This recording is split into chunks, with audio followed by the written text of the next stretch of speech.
5 years ago, I thought self-sufficiency meant having a big garden, lots of land, and all of the skills figured out. Turns out I was completely wrong. Right now, I don't even have a house, let alone a proper garden.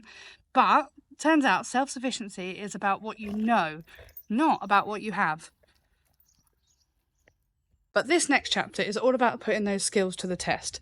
We don't have acres of land, we don't even have a proper garden yet, but self-sufficiency is a journey, not a destination. This journey is messy, it's unpredictable, and it's full of trial and error, which is exactly what makes it worth sharing. So if you want to see what self-sufficiency looks like while you're still figuring it out, stick around because we are just getting started. Hi, I'm Nikki and I run Back to the Good Life. This channel is all about being as self-sufficient as possible and trying to live a homesteading lifestyle within the confines of being in a normal UK environment. No big house, no big garden. We're currently going through a bit of a change as we're moving house. So I'm currently in my parents' house. But I wanted to have a bit of a sit down and chat with you about what got me into self-sufficiency and why I think it's a really important journey for more of us to be taking and what you can do wherever you are at the moment. So I was first introduced to the idea of self-sufficiency as early as back, I think as around about 2002-ish. It was when programs like It's Not Easy Being Green and River Cottage were really becoming popular. I've always been someone that loves cooking and really likes being outside in nature, but this kind of really sparked an interest for me. I went to a big festival called Big Green Gathering in 2007, and it was amazing. I really loved it, and it really opened my eyes to kind of off-grid lifestyles and being more in tune with the planet. That's something that's always been part of me anyway, is I believe that we should always be doing the best for the planet as we possibly can. And I'm not a saint, none of us are, but the more we can actually try and aim to be a good steward of the planet, that's really what I'm interested in. So that's kind of when I first started getting interested in self-sufficiency, self-sufficient lifestyle, and being a little bit greener and a little bit more planet friendly. I think I've always been drawn to being greener and being a bit more sustainable ever since a kid. When I was really little, my favourite cartoon was an old cartoon called Captain Planet. Let our powers combine. Earth, fire, Wind, water, heart. By your powers combined, I am Captain Planet. And I look back at it now and I'm just like, that's such a me cartoon. And then as I grew up a bit further, Dr. Quinn Medicine Woman became my favourite TV show in the world. It still is actually my favourite TV show. One of the things that really got me in that was how she learnt about plant medicine, and that just sparked something in me. Since I left university, I was like, really want to get involved with plant medicine and like natural healing and things like that. It's just something that sparks some real inner joy with me. It's something that I feel is part of my being. It's not just what I do, what I put on YouTube and all that kind of stuff, but it really is part of what I care about, and I think that's what really makes a difference. It gets me excited, so that's why I really love doing what I'm doing, especially on this channel as well, and hopefully that's what you guys are loving as well.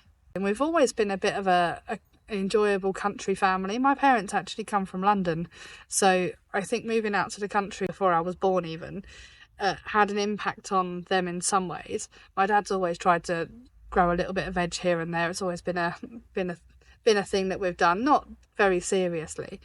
We've always had dogs and animals and things like that, so stuff like that has always been in my life. But I think being that ADHD child that kind of can't sit still, being outside, running around, making mud pies, climbing trees, all those kind of things, absolutely were things that I wanted to do as a child, and that really helped me to develop that love for nature and the seeing of the changing of the seasons and all sorts. I mean, I can't even decide what season is my favourite. I say it's autumn because of the colours, but here we are at the beginning of spring and I'm absolutely loving being outside.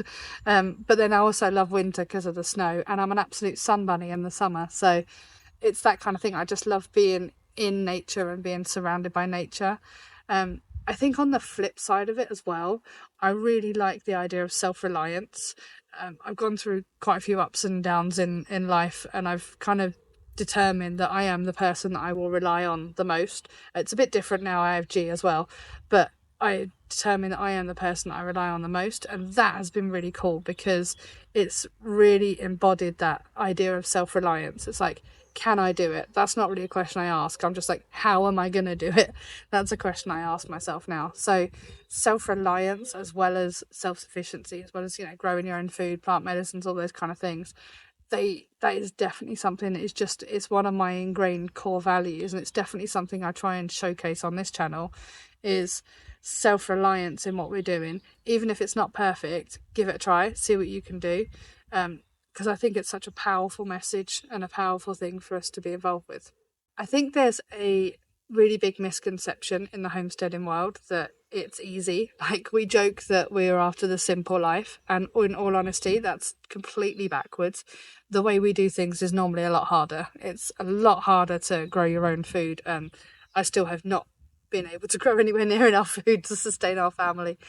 But it's so much harder to grow your own food. It's so much harder to make things from scratch, to be self-reliant on yourself. But it's really, really rewarding, and that's why I love it. There's a whole industry of making this lifestyle look really, gentle and aesthetically pleasing and all of that kind of stuff. I've never really cared about the aesthetics too much. What I care about is making it work, and making it work in whatever way we can. I think that is the bit that really, really drives me. But I do get a little bit annoyed sometimes seeing, the perfect flat lay of bread and all of this kind of stuff, and it looks like a magazine shoot. But that's just not us, and that's kind of not something that we put on this channel. What I want to do is I want to show the raw kind of behind the scenes of, like, this is what we're trying, this is failing, or this is succeeding. Hopefully this is succeeding. But, the ups and the downs, because I think that's important for us all to showcase. Social media can be a very toxic place if we're only showcasing the good. Sometimes we need to showcase the not so good. There's lots of homesteading and self-sufficiency content. I suppose self-reliance and kind of straying slightly into the prepping content. And everyone has got all of the latest gear, they've got all of the stuff they need, they've got loads and loads of space, loads of ground, loads of garden, houses are lovely and huge, kitchens massive, all that kind of stuff. We haven't got any of that. And we're not going to have any of that. We live in the UK, inflation's really high, houses cost an absolute fortune, and we're just, limited land, limited availability of anything, and lots of laws and legislation.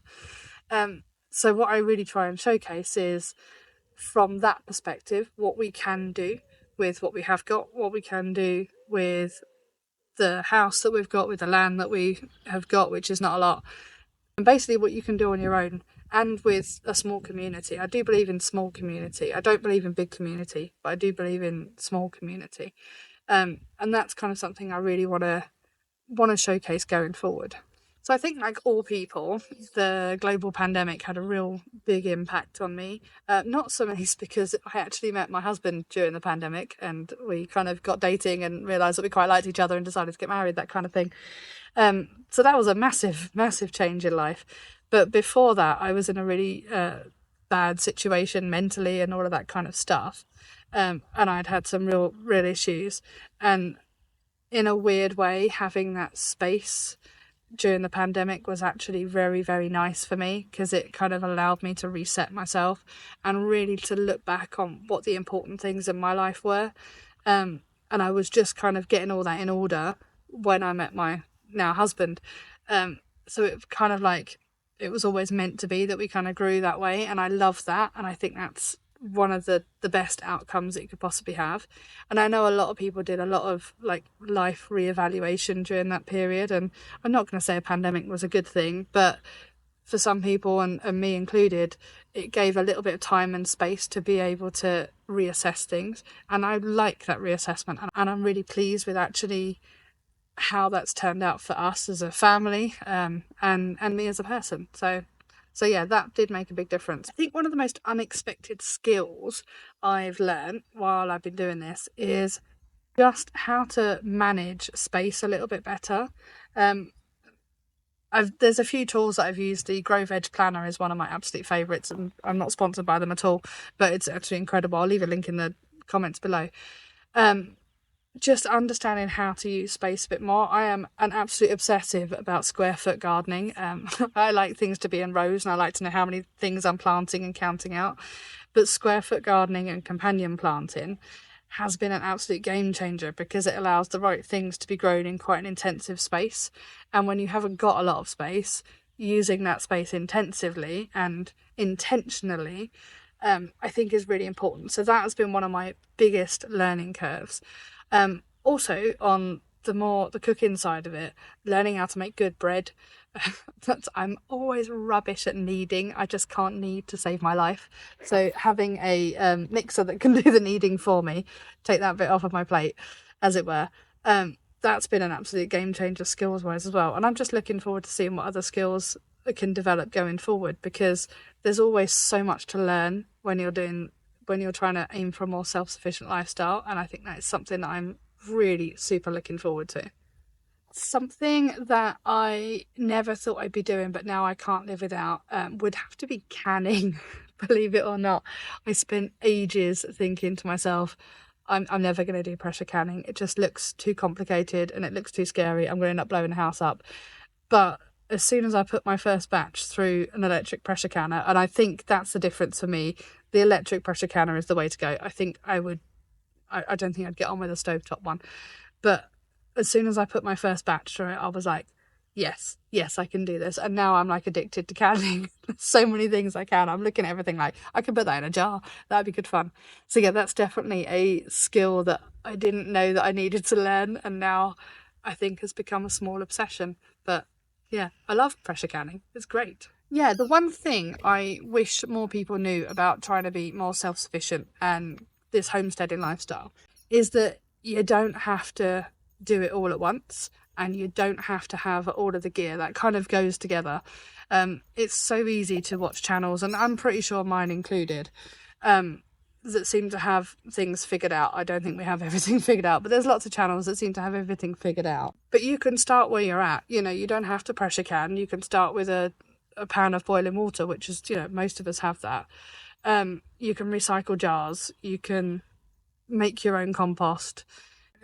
There's so many ways you can start, and I think it's the just getting started bit that people have a problem with. We can watch all this fabulous content and be like, oh, it's so cool, they have all this stuff, but they have loads of money and all the rest of it.